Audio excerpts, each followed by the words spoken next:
You probably had this thought at some point in your life. You're standing in front of a lion enclosure or watching a giraffe bend down for a leaf, and somewhere in the back of your mind a small, ridiculous voice says, I could do this. Buy some land, get some animals, charge admission. How hard could it be? Well, here's the number that kills that fantasy in one sentence. Before you're legally allowed to let a single paying guest walk through your gate, you will have spent more money than most people make in their entire working life, and you still won't own the thing that actually makes a zoo a zoo. Because owning a zoo was never really a business built on selling tickets to see animals. It's a business built on convincing government inspectors, insurance underwriters, and a private accreditation board that you deserve the legal right to keep dangerous wild animals in the first place. The animals are almost the easy part. The permission is the business. So where does the real money go? Why do most attempts at this fail before opening day? And why do the ones that survive end up looking nothing like the dream that started them? What does it actually cost? Who has to say yes before you can open? And where does the real profit come from once the gate finally opens? Let's start with the number nobody tells you up front.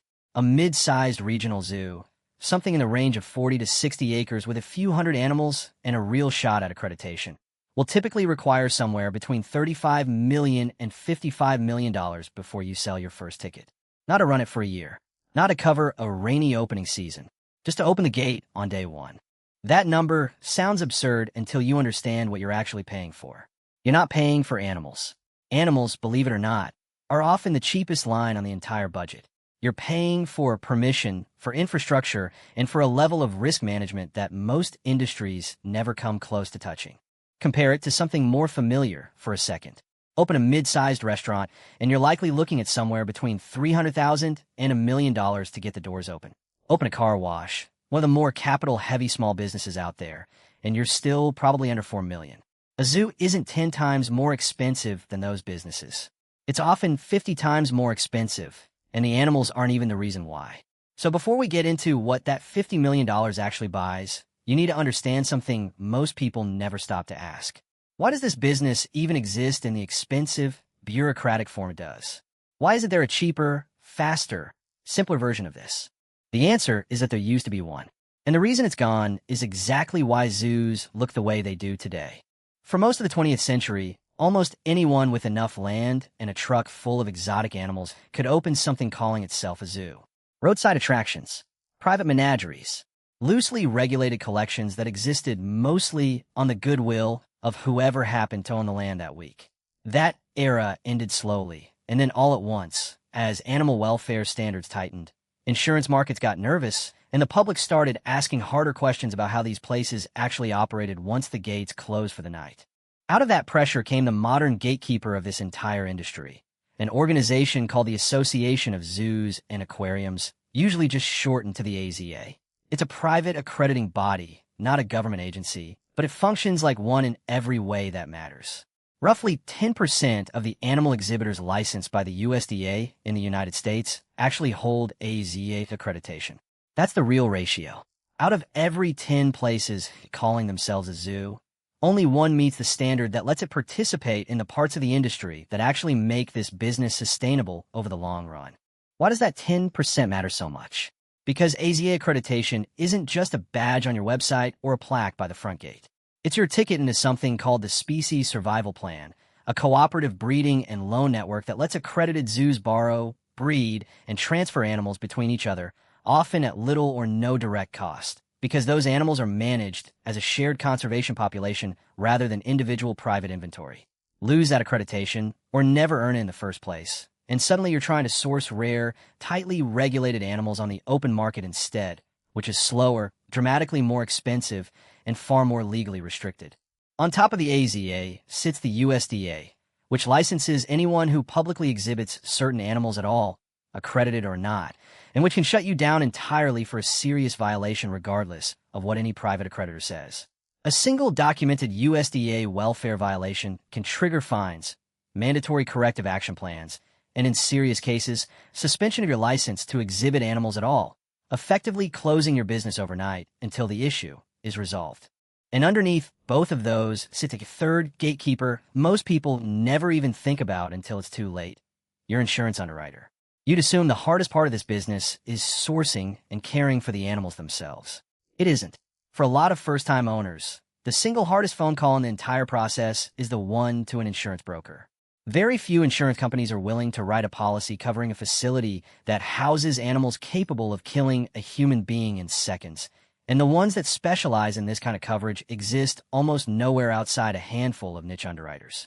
The few that do write these policies charge accordingly, and nearly all of them demand documented proof of AZA-level safety protocols, keeper training records, and emergency response plans before they'll even generate a quote, let alone bind a policy.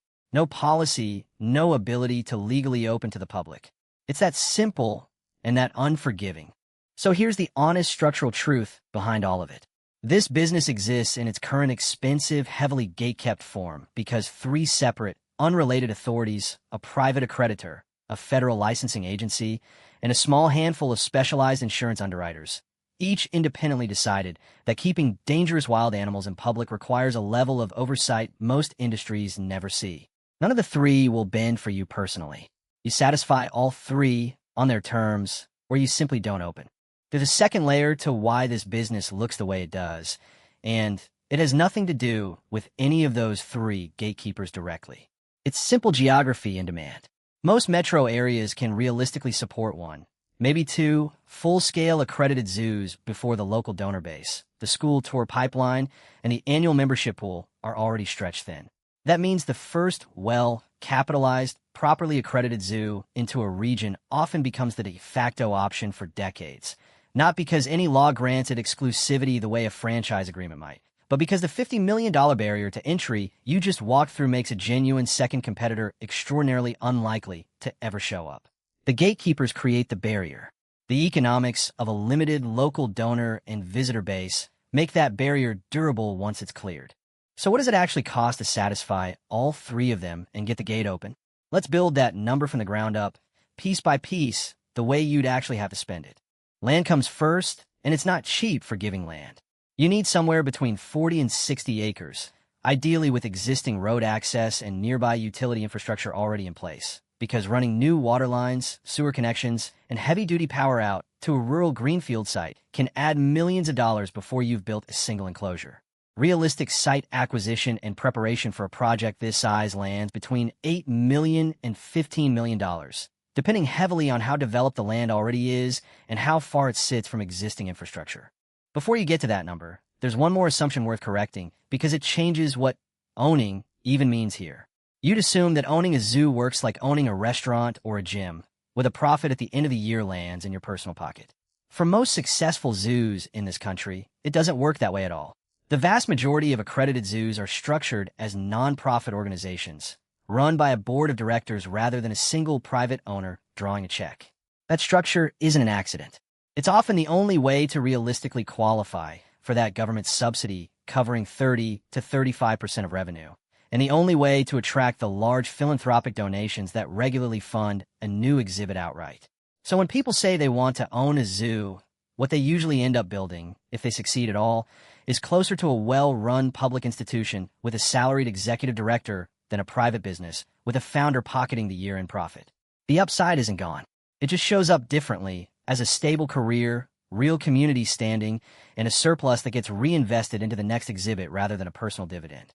Now the enclosures. And this is where most people's mental math falls apart completely, because the range here is enormous. A small, simple exhibit, something for an owl or a modest reptile collection, can be built for under $15,000. That's the cheap end, and it's genuinely cheap. A mid-sized exhibit, something for meerkats or otters, the kind of immersive, naturalistic habitat guests actually stop and photograph for 10 minutes, runs close to $1 million on its own once you account for the rockwork, the glass, and the specialized life support systems. And a large mammal habitat, something built properly for elephants or big cats, complete with reinforced perimeter fencing, dedicated veterinary access points, pools, heated indoor holding areas, and full climate control, regularly runs between $1 million and $3 million per exhibit. Elephant-proof perimeter fencing alone has been priced at around $150 per linear foot, and a proper elephant habitat needs a serious number of linear feet before it's actually secure. Watch how fast this climbs once you start stacking exhibits the way a real zoo actually has to. One small exhibit at $15,000 is nothing. Add 9 more small exhibits like it, and you're at $150,000, still barely a rounding error. Now add 5 mid-size exhibits at roughly $1 million each, and you've added $5 million on top of that. Now add just 3 large mammal habitats at $2 million apiece, and you've added another $6 million.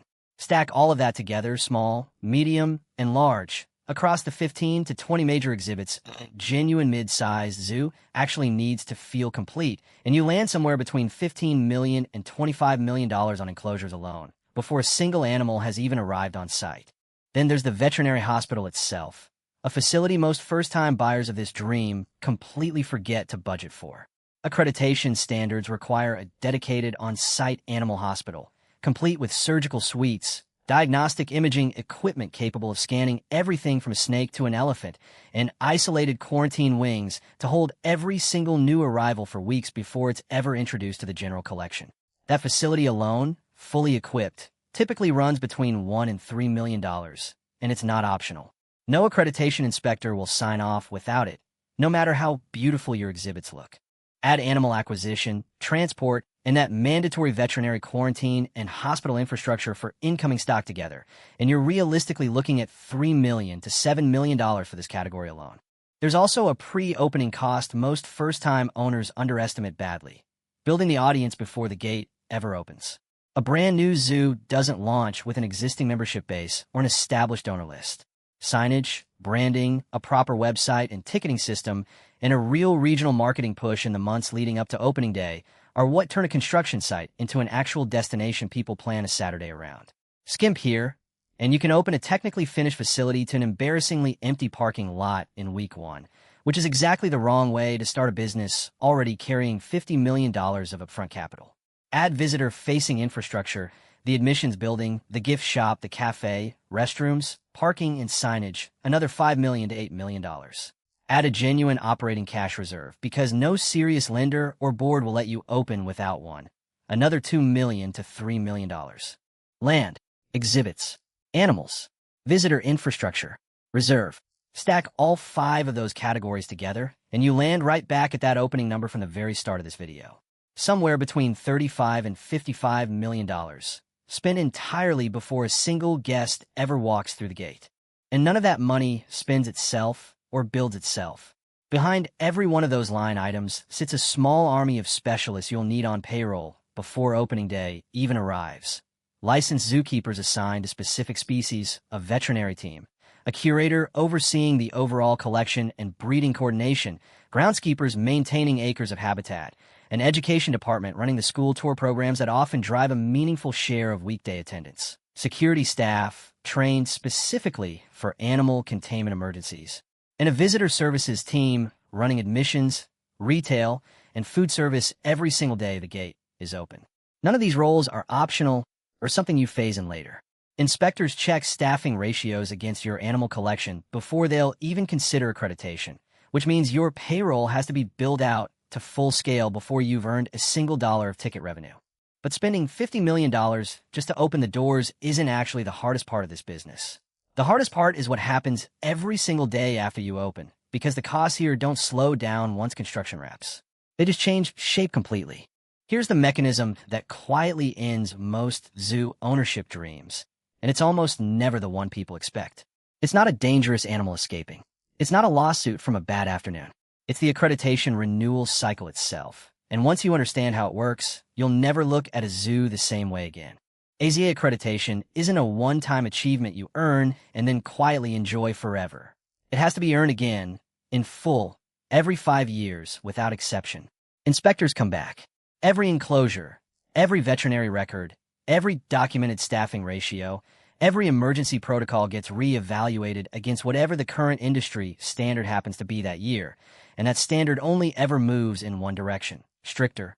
Call this the 5-year wall, because that's exactly what it functions as in practice. You don't just maintain what you originally built. You have to keep quietly upgrading it year after year just to stay ahead of a moving target or risk losing the accreditation that gives you access to the shared breeding network, the discounted species transfers, and, frankly, the basic credibility that lets serious donors and government partners take your operation seriously at all.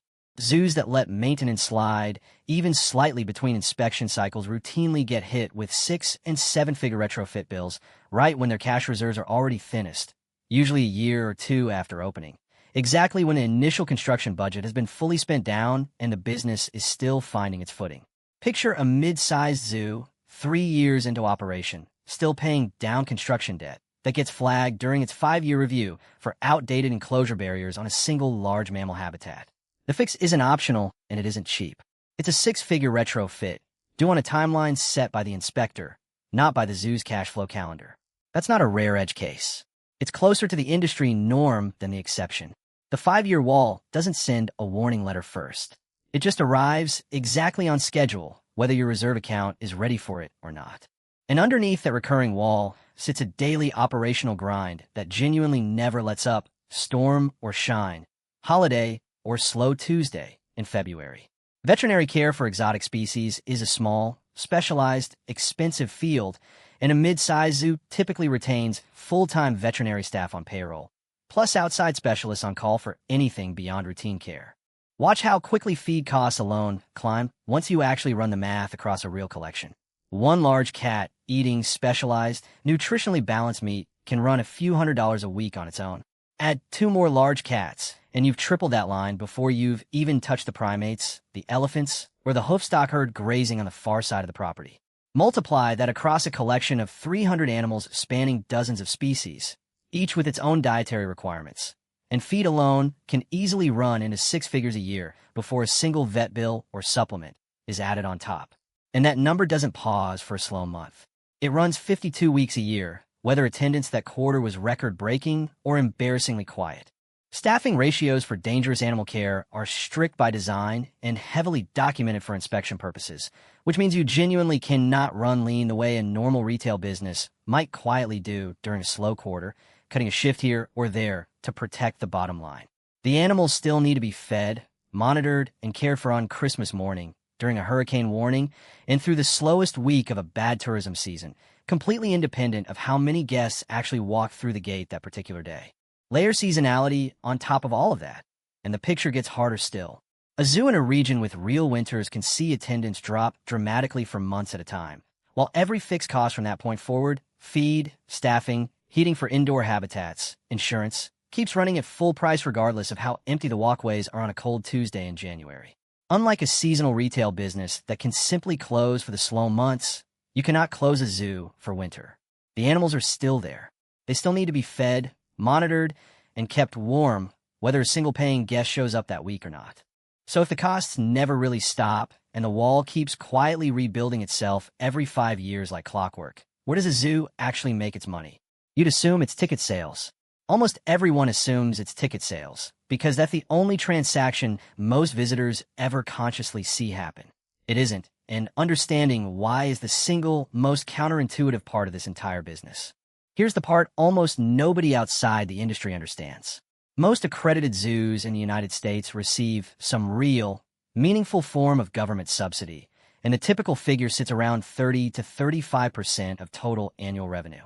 Read that back slowly. A significant chunk of a zoo's income isn't coming from anyone who walked through the front gate at all.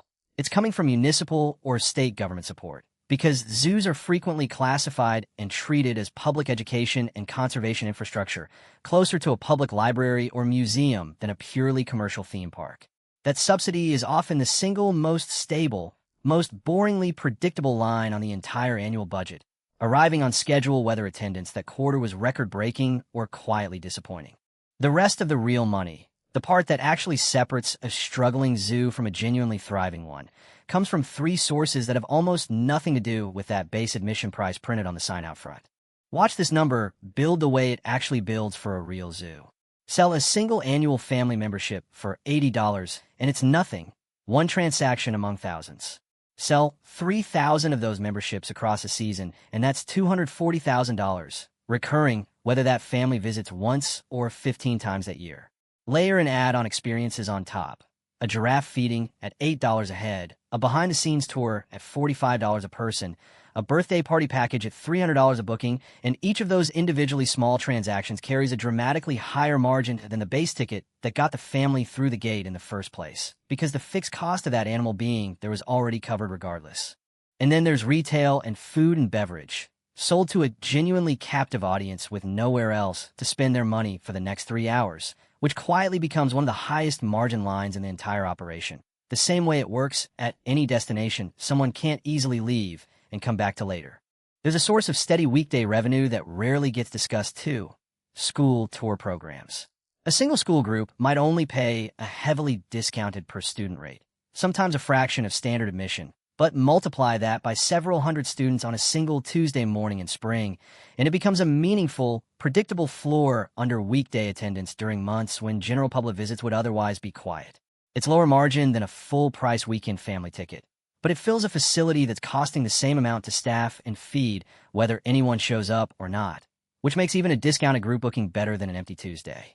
There's a fourth stream too, one that rarely gets mentioned outside the industry: corporate sponsorship.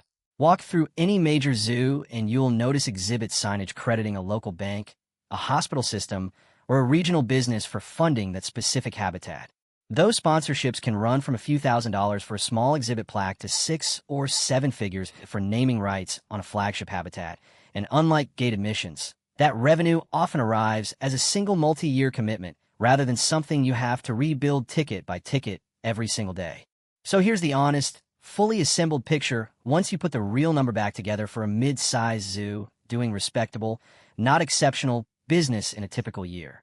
Start with gate admissions. Call it $6 million. Add memberships, running as a steady recurring stream, $1.5 million. Add the government subsidy, arriving on schedule regardless of attendance, $4 million. Add retail, food and beverage, event rentals, and corporate sponsorships combined, $2.5 million.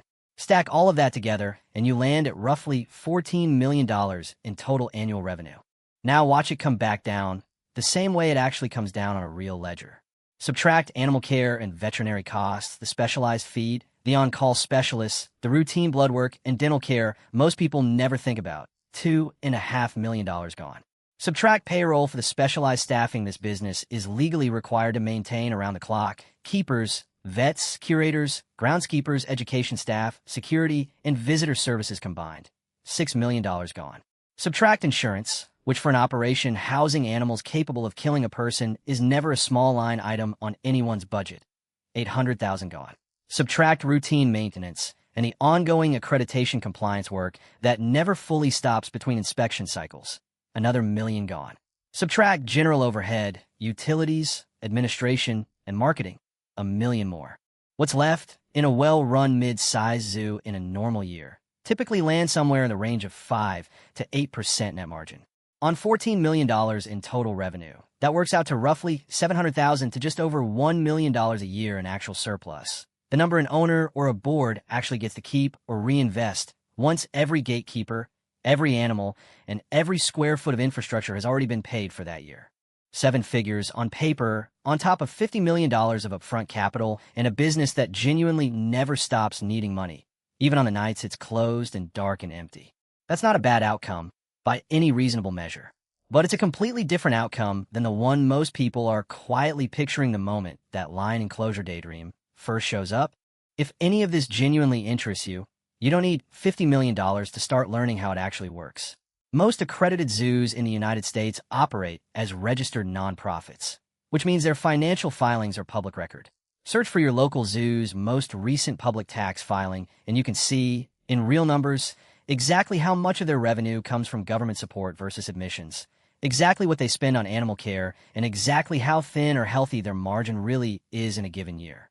It's the same math you just walked through, except it's sitting there, filed in public, for the specific zoo down the road from you. So the next time you're standing in front of an enclosure, watching a giraffe bend slowly down for a leaf, remember what you're actually looking at. You're not just looking at an animal behind glass. You're looking at the visible end result of 3 separate gatekeepers who all had to say yes, $50 million that had to be spent before day one, and a 5-year wall quietly rebuilding itself in the background whether anyone watching is thinking about it or not. The animals were always the easy part of this business. The permission was the business.